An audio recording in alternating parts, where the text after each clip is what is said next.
Hello everyone, this is G-Shock High Fashion Channel and welcome to another G-Shock unboxing and review video. Today we're gonna have a look at this huge box, and you know what, since we have so many things to talk about, so many things to have a look at, here it is, the GPR-B1000TLC-1JR JDM version G-Shock Team Land Cruiser Collaboration GPS Rangeman watch.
That just shows of how excited I am receiving this model in my hand.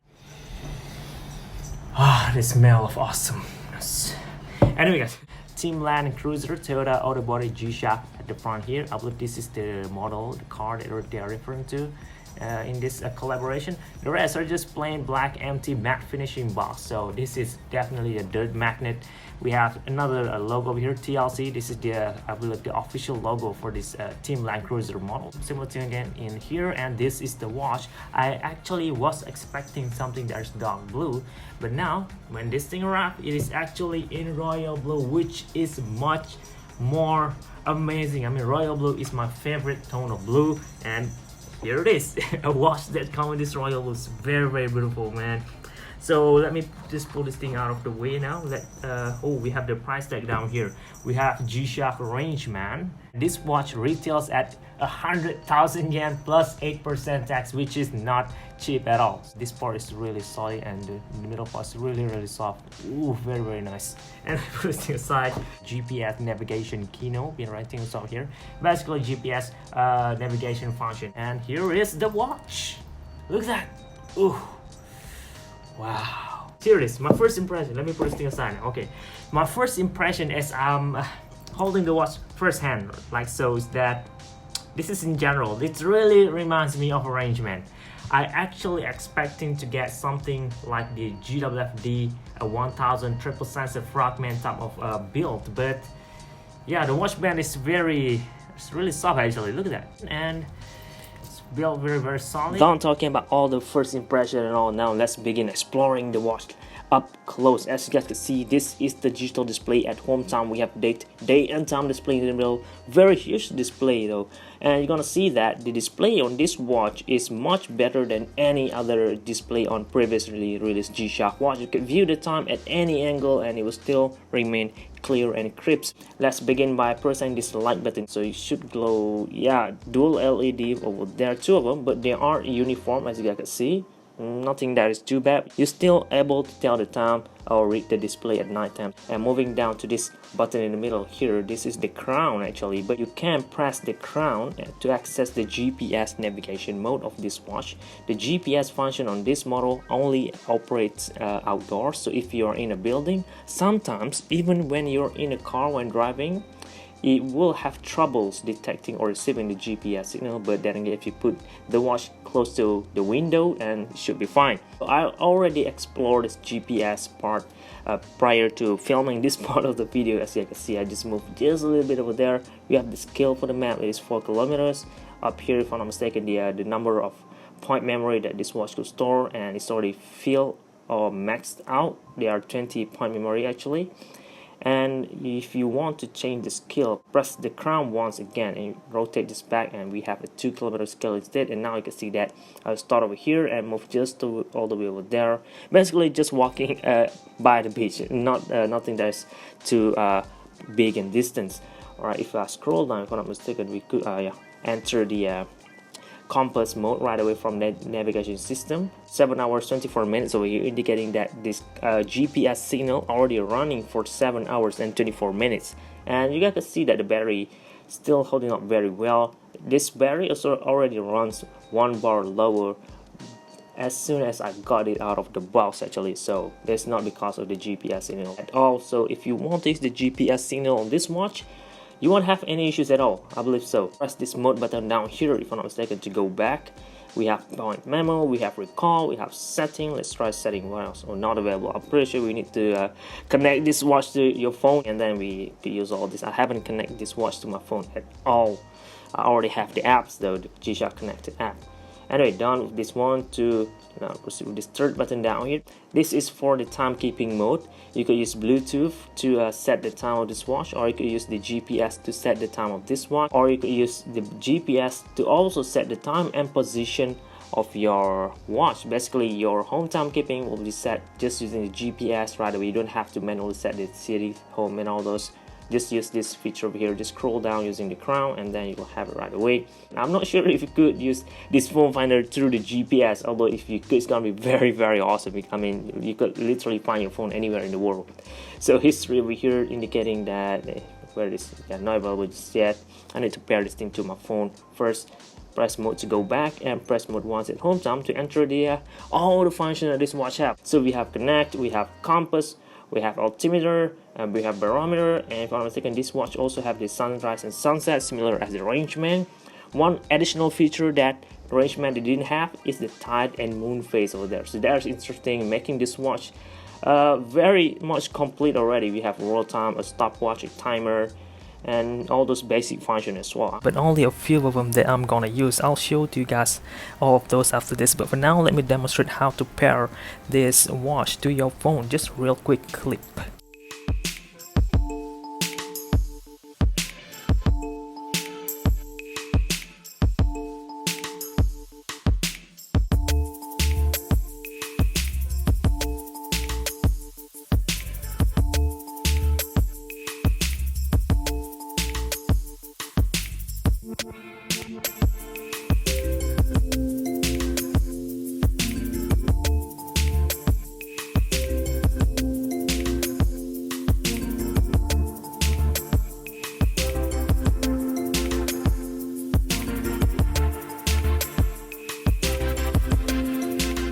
Back and press adjust now to see what else we have. Oh, we have the display setting. What else we could add over here? Let's see the screen. Oh, we could set, yeah, this is where you set the time and navigation instead, or the time and barometer. Let's proceed with barometer. I love to set my watch displaying the barometer graph and time at the same time. I could actually see how this how precise the sensor is every single day. And you could turn on the airplane mode over here. We could ampere to your phone, light, duration, afterglow, and we have the beep sound, which is surprisingly pretty low. So we cannot set any the volume for the sound. Not sure if you guys just noticed this yet. Look at it. Each time I press the button, very low. So this is the mode now. We have graph and the atmospheric pressure rating, 1008 hectopascal, bright sunny day outside. Time in and also date. Then I'm gonna talk more about the function on separate video. If I talk everything in this video, it's gonna be too long. We don't want that, right? So let's move on to the circular region around this display panel. That's a solar panel, which is really interesting, beautifully designed. I love all the dots being placed on there. Look at that, from a small all the way to the big points. It's very nice and very consistent, incredible details. Cover everything with a sapphire glass crystal at the top, very solid. You get to see of how close the display panel is to the glass, unlike the usual G-Shock like this. Look at how the display is buried all the way down to from the glass or the crystal. And we have WR20 bar, low temperature LCD over here, navigation button, all this button indicator, and you guys can see all the index over here. This is definitely not gonna be used to tell the time because this is full digital model, but I'm guessing this is for the compass modes, just so that you'll have some sort of reference point whenever you're pointing this or when you're using the compass mode on this watch. Aside from solar panel, this watch could be charged using USB cable as well, wirelessly, using induction or using magnetic induction. So that's very cool in my opinion. This is the first G-Shock ever that featured that function. Let me quickly demonstrate how to perform all that.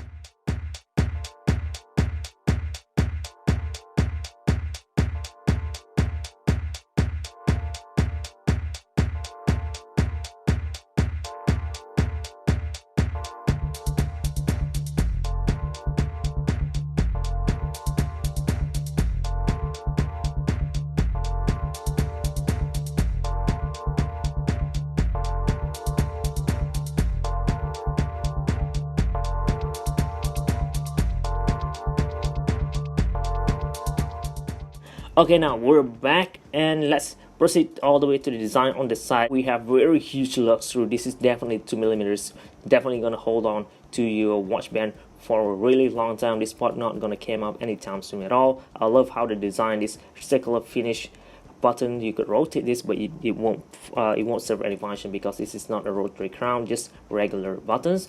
Curve inwards like so, very nicely done, very incredible details. This red region over here is where the sensor is buried in, and also where you could lock your dock connector to charge your G-Shock watch. Moving to this side now, we have two more buttons, and the rotary crown looks the same shape, but it's a little bit bigger and it is glossy as well. Very beautiful.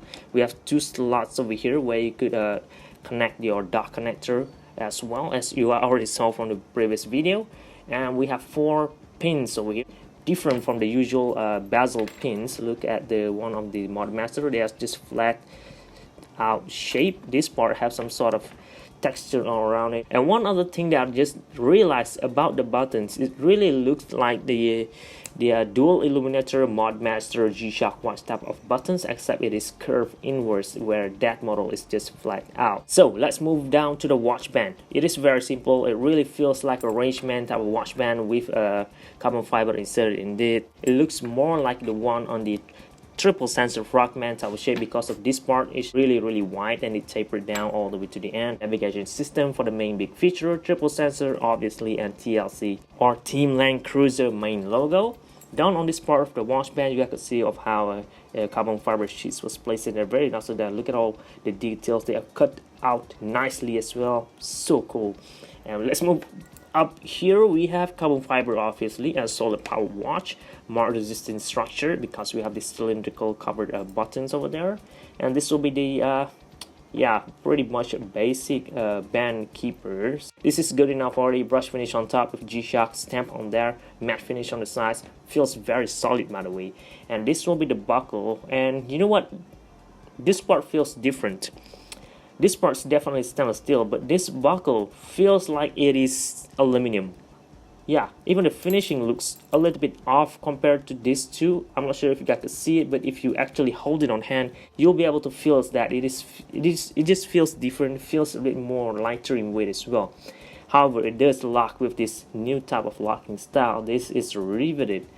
This looks like it is permanent though. This is the first time I ever saw one of this, so yeah, not sure if you could remove this. And looking at the finishing down here, it's not as great as the one of this band keeper, but we have Casio Japan sign below it, new font, pretty big, so that's very cool as well. Before we proceed to the backplate, I'd like to show or share to you guys some of the close-up shots that I already taken, since you know what, there are a lot of incredible details that this watch have. I don't have the time to cover them all, so why not just share to you guys this way instead, much more time efficient. So let's roll.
the backplate. And this is the backplate though. This is why the beep sound is low, because this part is so thick that the beep sound aren't able to penetrate through as loud as compared to when we were using this type of backplate. This is stainless steel. This is the first ceramic backplate on a G-Shock watch. It's very cool, right? Casio 3425 module, GPR-B1000 ceramic backplate. Ooh, low temperature LCD Japanese water resistant to also 20 bar, and a lot of codes. Obviously, since they have a Bluetooth and GPS signal. We have batch number down here 001C079H, indicating that this watch was produced or manufactured somewhere on March of this year. So that's a nice thing to take note as well. Now we know that the battery could last me for about 10 to 20 years, although I'm not sure about the life expectancy, because we are now able to charge the battery using cable instead of just solar panel. I'm just merely touching the surface over here, guys. This is the first time I own this watch. I'm probably gonna grab more colorway, and as I'm purchasing more of this color variations, I'll make more and more, giving more and more thoughts and opinion review about this model. I'm gonna go out now wearing this watch as always, just flexing this thing outside so you guys can see how this watch looks like.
Whew, now we're back. That just took hours to make. Anyway guys, here is the watch again up close in front of you guys without me just flexing at all.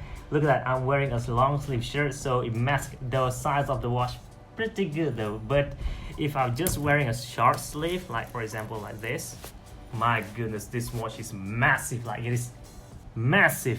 Just look at the size of the watch and compare to the size of my fist. It's almost the same size. That is how big this thing is. I'm gonna make a separate video just to talk about the size. But for now, the fitting, it looks very good, and I just need to wear the hose number 3 from the top. And you guys can see that it already could give me a really nice fitting already. So if you have a skinnier wrist than me, you won't have any issues at all. You can just wear hose number 2 or number 1 from the top, so problem solved. But you're gonna have this tongue sticking out at the side here, so however, if you're gonna be wearing this in the wilderness for jungle trekking or mountain climbing or anywhere at all, you're most likely gonna be wearing long sleeve shirts anyway. So wearing this over your cuff, over the sleeve is much better to do it, much more safer way, I believe. I mean, you already broke the watch wearing rules, so just forget about that.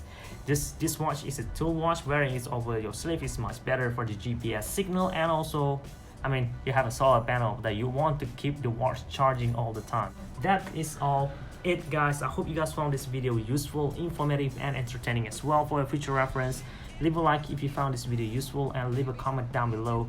Will you grab this watch? What is your opinion about this watch as well? I'm definitely gonna be talking more and more about this in the future, but for now, that's it guys. Thank you very much for watching the contents that I made on the channel. Thank you very much for your support. This is G-Shock High Fashion channel, and